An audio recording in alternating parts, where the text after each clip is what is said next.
वैष्णव को कम से कम 3 निष्ठाओं का पालन करना चाहिए, तभी उसका वैष्णव धर्म निभता है। सबसे पहला नाम निष्ठा, ठाकुर जी के नाम के प्रति निष्ठा। नाम जप नित्य किया करें। बंधुओं, कई लोगों को नाम जप में आलस्य आता है, नाम जप में उनको मन नहीं लगता, रुचि नहीं होती। पर सदा याद रखें कि नाम औषधि है।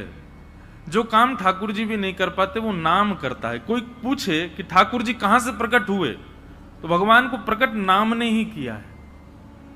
ठाकुर जी नाम के बिना प्रकट नहीं होते। मैं कथाओं में कहा करता हूं, जिसने गाया उसी ने पाया ठाकुर जी को। जो गाता नहीं है ठाकुर जी को, वो पा नहीं सकता। आप लोग कहें कि हमको सेवा में बहुत सुख मिलता है, हमसे परिक्रमा लगवा लो, कथा सुनवा लो। अच्छा, एक और बात है कि अगर आपकी नाम में रुचि नहीं है ना, तो बाकी के सारे क्रम जो आप करेंगे उसमें आप कोई ना कोई अपराध जरूर बनेगा आपसे। नाम अपराध मुक्त करता है।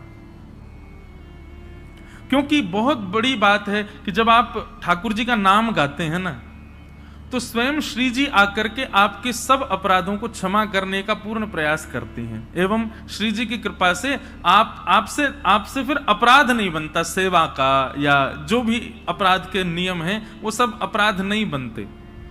श्री जी का नाम गाते हैं तो फिर ठाकुर जी पूरी जिम्मेवारी रखते हैं कि भाई ये नाम गाता रहे, उसके लिए इसके जितने भी अपराध इससे बनते हैं वो सब संभालो, इसकी बुद्धि सुदृढ़ करो। नाम का बहुत महत्व है, इसलिए धीरे धीरे प्रारंभ करो। पहले 11 नाम जपो, फिर 21 कर दो, फिर 51 करो, फिर 108 करो, और फिर एक समय ऐसा आए गिनती बंद करो।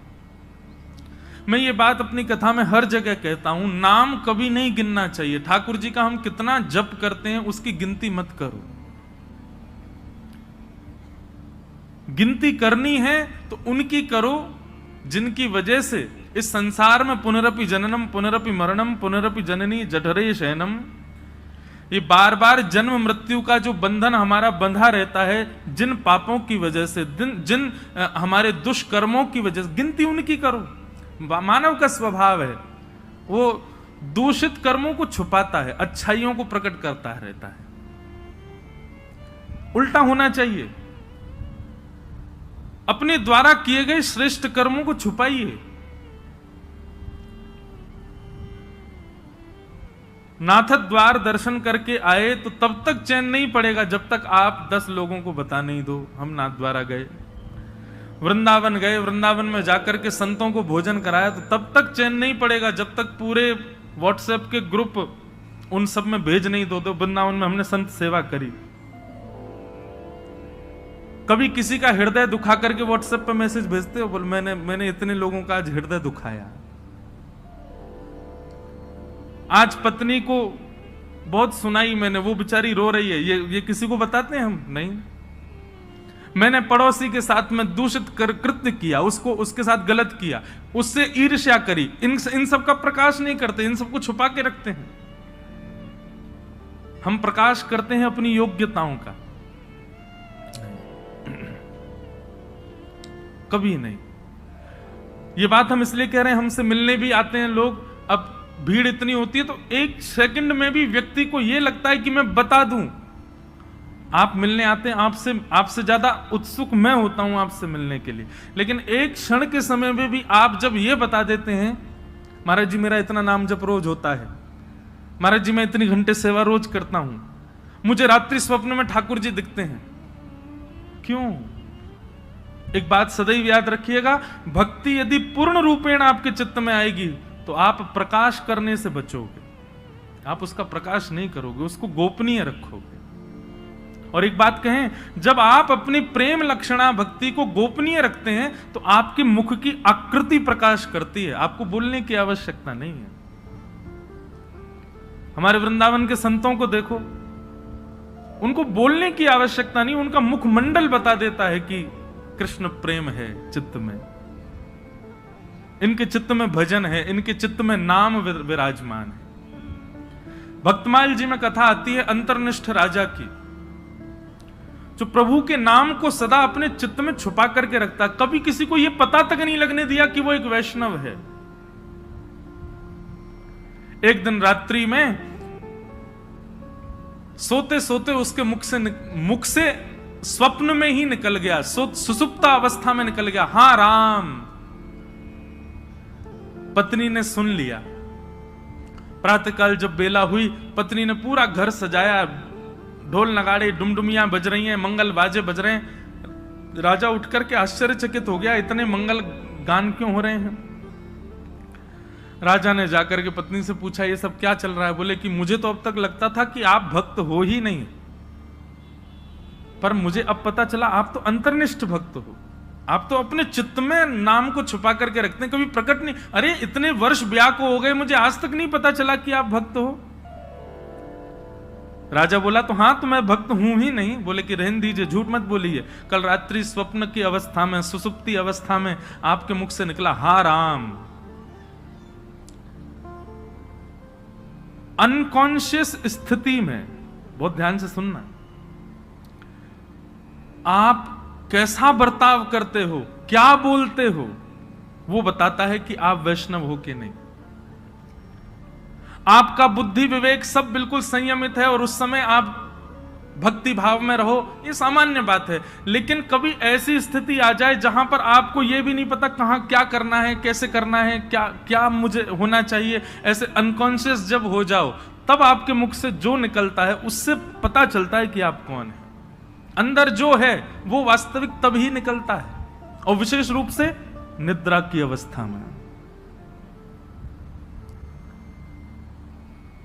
निद्रा की अवस्था में बंधुओं, नाम जब अपनी तीव्रता में पहुंच जाता है ना, तब व्यक्ति निद्रा में भी, जब जैसे अंगड़ाइयां लेते हैं या फिर हम करवट बदलते हैं तो मुख से स्वर निकलता है, लेकिन नाम जब अपनी तीव्र अवस्था में पहुंच जाता है तो निद्रा में भी श्री राधा, राम, कृष्ण, ये नाम ही प्रकट होता है मुख से।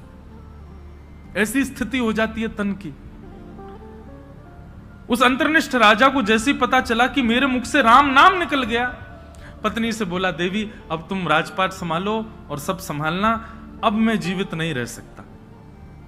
पत्नी बोली, क्यों? बोले, मैंने सदा जिस नाम को छुपा करके चित्त में रखा, अपनी पत्नी तक को नहीं पता चलने दिया, वो नाम जब मेरे मुख से निकल गया, मतलब मेरे तन का त्याग नाम ने कर दिया, अब मैं जीवित कैसे रह सकता हूं। प्राण रूप मान करके मैं नाम को अपने हृदय में छुपा करके रखता था, अब वही निकल गया तो मैं जीवित कैसे रहूं। और ऐसा कहते ही तत्क्षण राजा ने अपने प्राण त्याग दिए। इतना बलवान है नाम। तो वैष्णव की प्रथम निष्ठा होती है नाम निष्ठा। आज मुझसे किसी ने प्रश्न किया, नाम जपने की विधि क्या है? ये विधि विधान जो होते हैं ना, ये श्लोकों के लिए होते हैं, मंत्रों के लिए होते हैं, नाम के लिए कोई विधि नहीं है। जपात सिद्धिर, जपात सिद्धिर, जपात सिद्धिर न संशय। उठते बैठते खाते पीते हंसते हर समय जपते रहो, नाम है ठाकुर जी का। आपका गुरु मंत्र जो है, गुरु श्लोक, गुरु मंत्र जो आपको मिला है, या द्वादशाक्षर मंत्र है, जो मंत्र की विधि है, उसके लिए तो आपको आसन चाहिए, स्वच्छता चाहिए, एक जगह बैठना, मन एकाग्र होना, ये सब चाहिए। पर नाम तो आप हर समय जप सकते, हर समय, हर क्षण। तो वैष्णव की सबसे पहली निष्ठा है नाम निष्ठा। इसलिए नाम को प्रारंभ कीजिए। अच्छा, नाम के प्रति 2-3 बातें ध्यान रखिएगा। नाम जपना भी एक सेवा है, और जैसे मंदिर की ठाकुर जी की सेवा है ना, उसमें अपराध नहीं होना चाहिए, उसमें लगन होनी चाहिए, उसमें तत्परता होनी चाहिए, उसमें स्वच्छता, शुद्धता और हृदय में प्रसन्नता होनी चाहिए। ठीक वैसे नाम भी एक सेवा है। जब आप कृष्ण बोलें तो आपके चित्त में त्रिभंग लली, वरहा पीड़म नटवर वपुः कर्णयो कर्णकारम, कस्तूरी तिलकम ललाट पटले वक्षस्थले कौस्तुभम, नासाग्रे वर मुक्ति कंतर तले वेणु करे कंकणम सर्वांगे हरिचंदनम सुललितम कंठे च मुक्तावली गोप स्त्री परिवेष्टितो विजयते गोपाल चूड़ामणि। कृष्ण कहते ही आपके चित्त में गोपाल जी प्रकट हो जाएं, उनके मधुर रूप का दर्शन होने लग जाए। श्री राधा कहते ही अति सुकुमारी अति सुकोमला हमारी वृषभानु नंदिनी किशोरी जी की झांकी आ जाए, और फिर उस नाम को ही कभी इत्र मान करके, उस नाम को ही पंचगव्य पंचामृत मान करके, उस नाम को ही वस्त्र मान करके, उस नामी की ही श्रृंगार करो, सेवा करो, माला पधराओ, सुंदर नाम से ही आरती करो, नाम का ही प्रसाद भोग अर्पित करो। इस प्रकार नाम से निष्ठा से सेवा होती है। केवल ये माला फेरना और जप पूर्ण करना, अपनी संख्या पूर्ण करना नाम जप नहीं होता है।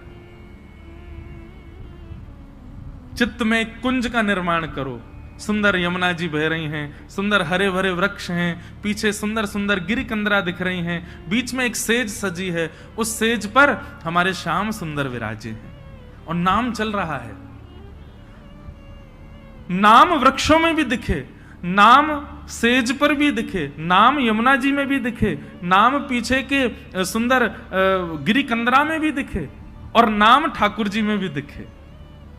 पर उसी नाम के जल से ठाकुर जी को अभिषेक कराया, उसी नाम के जल से ठाकुर जी को प्रक्षालन किया, उसी नाम के जल से, उसी नाम से ठाकुर जी को वस्त्र धारण कराया, उसी नाम से इत्र धारण कराया, उसी नाम से प्रसाद, उसी नाम से ही ठाकुर जी को आरती, और उसी नाम से बलैया।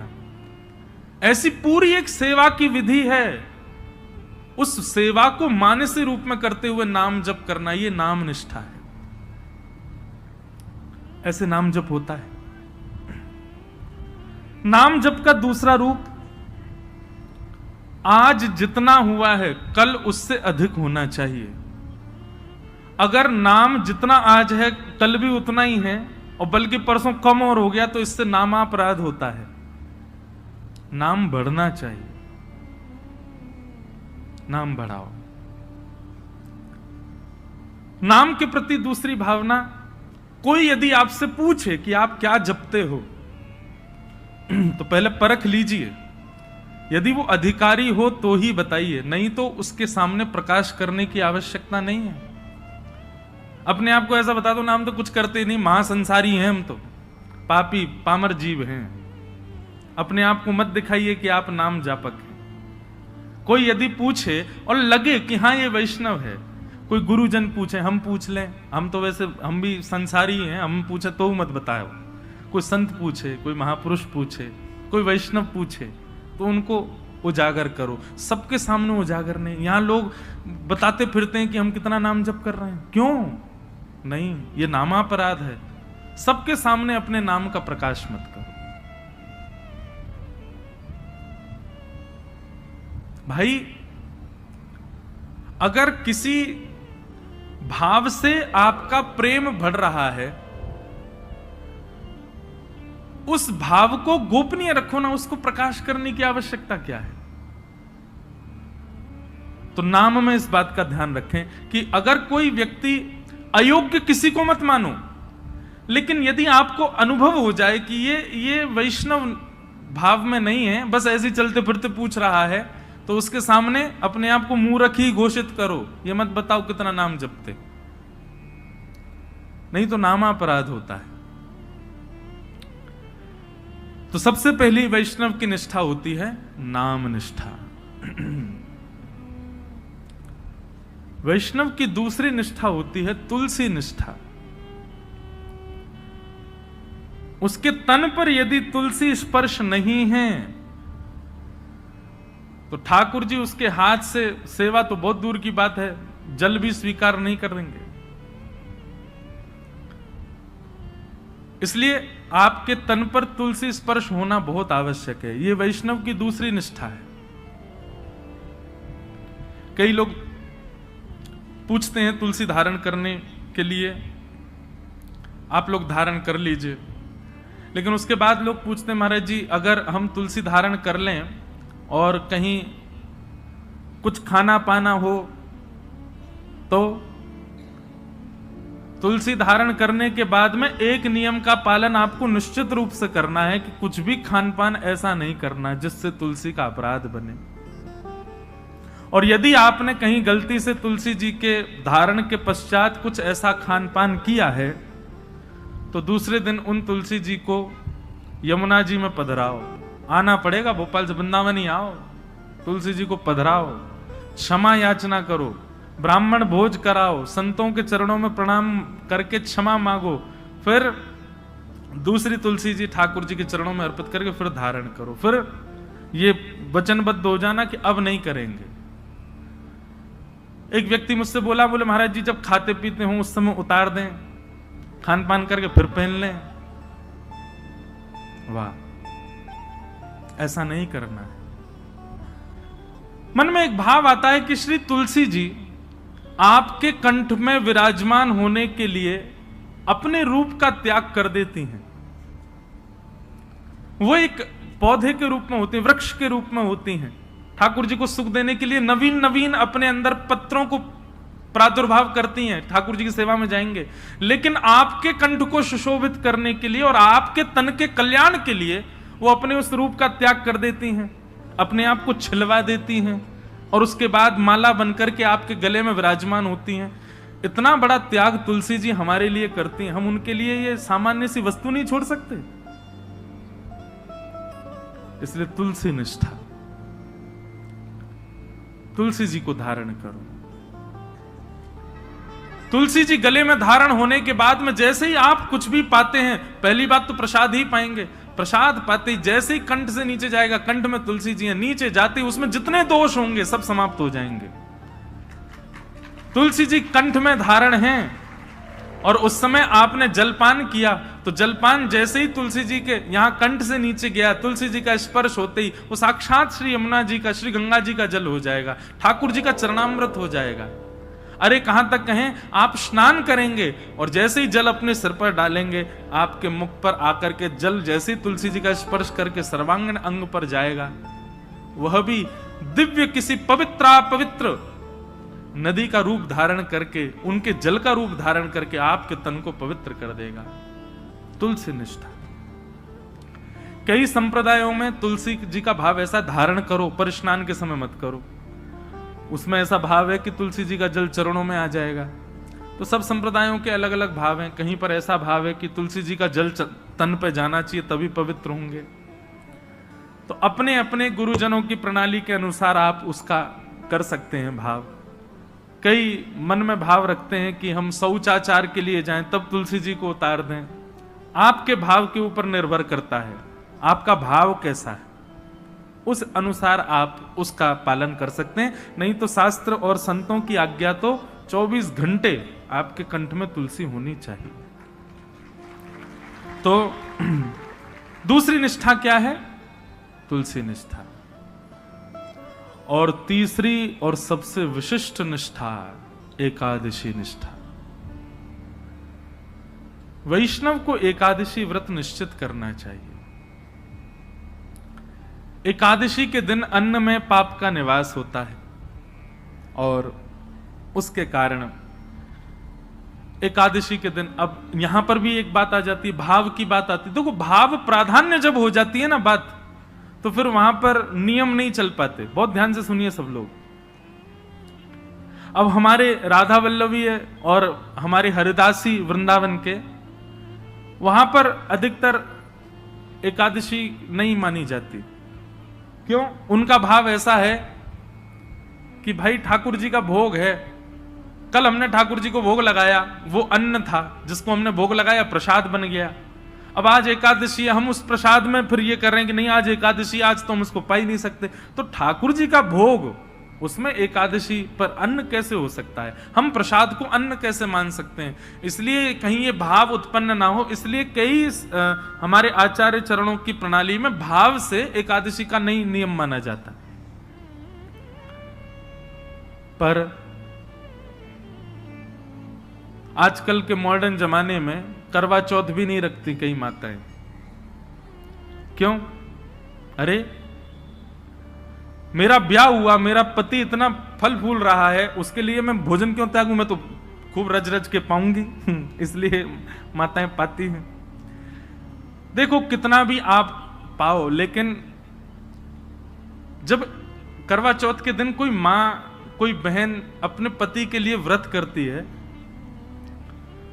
तो एक दिन के लिए किया गया व्रत वो शोभनीय लगता, सुंदर लगता, उसमें कोई पीड़ा नहीं, सबको अच्छा लगता, बल्कि माताएं सौभाग्य मानती हैं कि हम व्रत करें। और आजकल तो भाई लोग भी करते हैं पत्नी के लिए, अच्छा है। आप लोग ज्यादा एक्सपीरियंस्ड हो, हमको नहीं पता, लेकिन हमारे लिए तो भैया एकादशी जो है ना, हमारे प्रियतम के लिए ये करवा चौथ का व्रत है हमारा।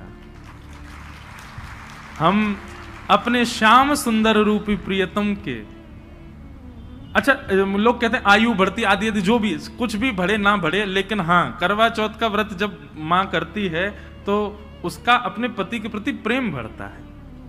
पति को भी लगता है अरे मेरे वजह से बच्चा भूखी प्यासी बैठी सुबह से। भाई सेक्रीफाइस जो होता है ना, ये प्रेम में बहुत आवश्यक है। और अन्न जो है ना, ये हमारे प्राणों को धारण करता है। अगर हम उस अन्न के प्रति एक दिन का सेक्रीफाइस करते हैं तो उसमें कौन सी बड़ी बात है। और भाई ऐसे सेक्रीफाइस यदि अगर रोज करो, सब जानते हैं एकादशी कैसी होती है, कूटू की पकौड़ी, कूटू की कचौड़ी, समा के चावल, मखाने की खीर अगर व्यक्ति एकादशी वाला फलाहार नित्य करने लग जाए तो 7 दिन में 5 किलो वजन बढ़ जाए उसका। आप बाकी के दिन इतना नहीं पाते जितना एकादशी, और एकादशी के दिन तो कई लोगों को वैसे तो 3 बार पाएंगे, नाश्ता भोजन रात्रि भोजन, एकादशी के दिन 6 बार पाते हैं। बोले हमारा व्रत और है, बार बार कहते और है इस बात को, व्रत है आज हमारा। सब बातों की बात एकादशी करनी चाहिए।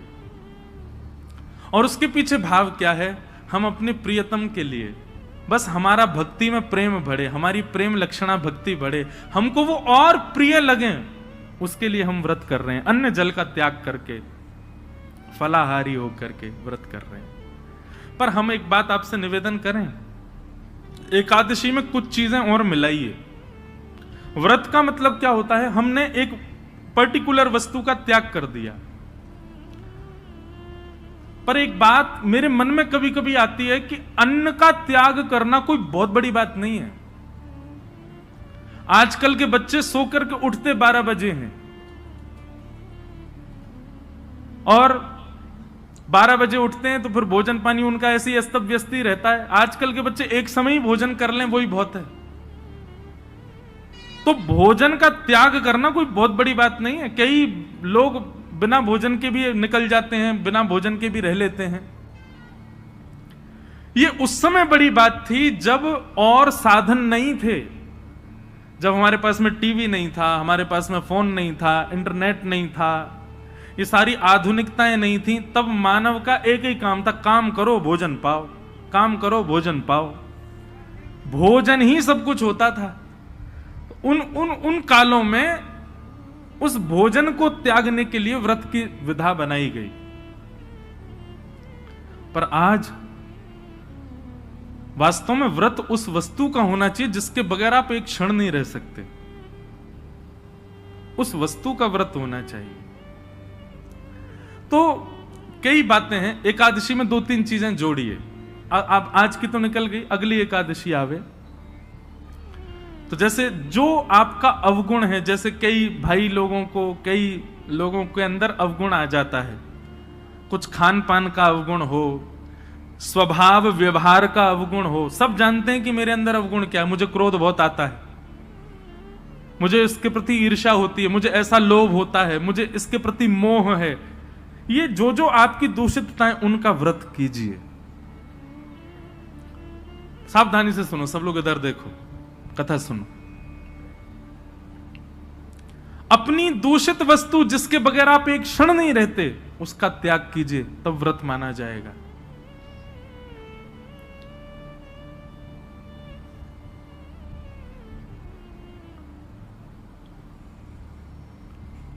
निकालिए, लिस्ट बनाइए, ऐसे कौन कौन सी वस्तुएं हैं जिनके बगैर आप एक क्षण नहीं रह पाते। संसारी वस्तु, उसका व्रत कीजिए, एक दिन व्रत कीजिए। अगली एकादशी पर नियम बनाओ। सबसे ज्यादा तो फोन ही है भैया, उसके बिना ही नहीं रह पाते हम। अगली एकादशी प्रयास करके देखो। हम अपने ऊपर इसलिए लागू नहीं कर सकते, हम तो सफर में रहते हैं, इधर उधर आना जाना लगा रहता है, तो कुछ ना कुछ काम रहते हैं, तो इसलिए हम वो तो नहीं करते। फिर एकादशियों पर इंद्रियों की एकादशी करो, जैसे नेत्रों की एकादशी। नेत्रों की एकादशी मतलब आज नेत्रों से केवल और केवल ठाकुर जी और ठाकुर जी के भक्तों का दर्शन करेंगे।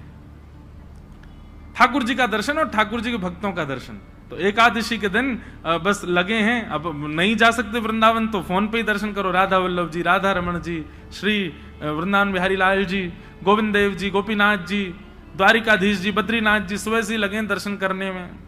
और वैष्णवों का दर्शन करो, चुन करके निकाल के अपनी बाइक गाड़ी जाओ, संतों के यहां जाओ, वैष्णवों के यहां जाओ, जाकर के उनको प्रणाम करो। एकादशी ऐसे व्यतीत करो। नेत्रों की एकादशी, कानों की एकादशी। क्या? आज इन कानों से केवल भगवत चर्चा सुनेंगे। सूर्योदय से लेकर के सूर्यास्त तक और कुछ करना ही नहीं है, कीर्तन और भजन, केवल भगवत चर्चा ही श्रवण करनी है। कानों की एकादशी। मुख की एकादशी दो प्रकार से हो सकती है, या तो मौन रहो या फिर केवल और केवल भगवान नाम ही कहो, और कुछ बोलना ही नहीं है, केवल भगवान नाम। मुख की एकादशी। हाथों की एकादशी कैसे? निकालो, सवेरे निकल जाओ 6 बजे महाराज, मंदिर जो जो हैं आपके क्षेत्र में सबकी सफाई करना, सब जगह जाकर के स्वच्छता करना, सबके ठाकुरों की सेवा करना, हाथों से सेवा।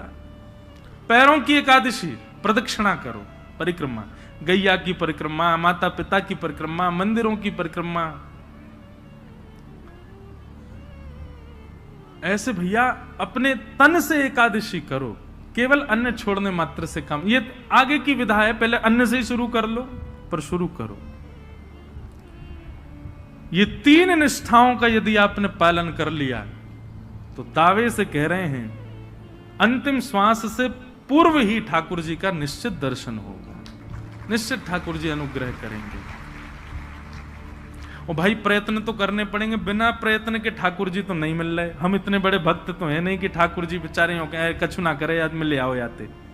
कछु तो करो, ऐसा तो कछु जीवन में लाओ जैसे लाल जी आप सो प्रसन्न हो, आवे आपके समीप। और एक बात मैं आपसे कहूं, पाव भाजी खा लो बाहर किसी ढकेल पर, 20 रुपए का मिल जाएगा। वही पाव भाजी 5 स्टार होटल में खाओ 500 रुपए का।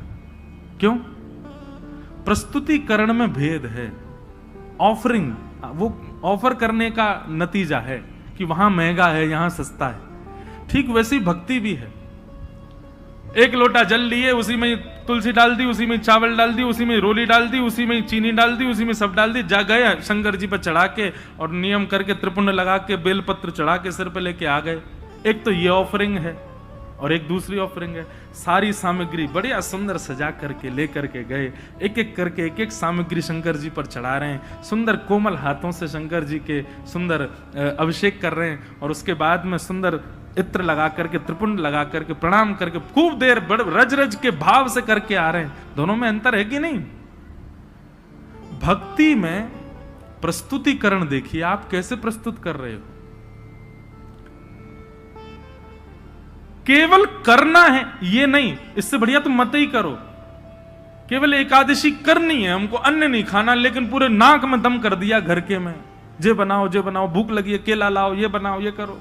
ऐसी क्या फायदा? एकादशी एकादशी जैसी दिखनी चाहिए, उसका प्रस्तुतिकरण ऐसा रखो। ये जो भाव हम आपको बता रहे हैं, हम तो 10% बताएंगे, बाकी आपको विचार करने पड़ेंगे। अब अगली एकादशी होगी, उसमें क्या करना चाहिए जिससे ठाकुर जी प्रसन्न हो।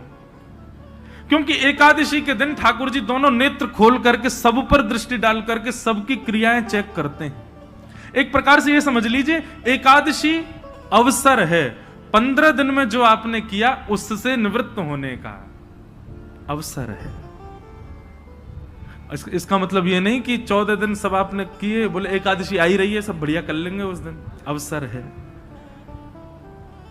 अवसर मिला, अब अगले दिन से प्रयास करें कि अब दूषित नहीं करना है। बहुत सारे भाव हैं, मैं तो बोलते ही चला जाऊंगा।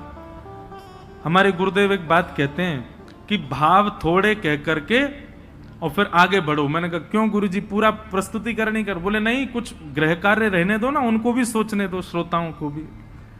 तो अब आगे की चीज आप विचार करो। ये 3 निष्ठाएं हैं, इन तीनों निष्ठाओं में एक चीज का ध्यान रखना है, प्रस्तुतिकरण।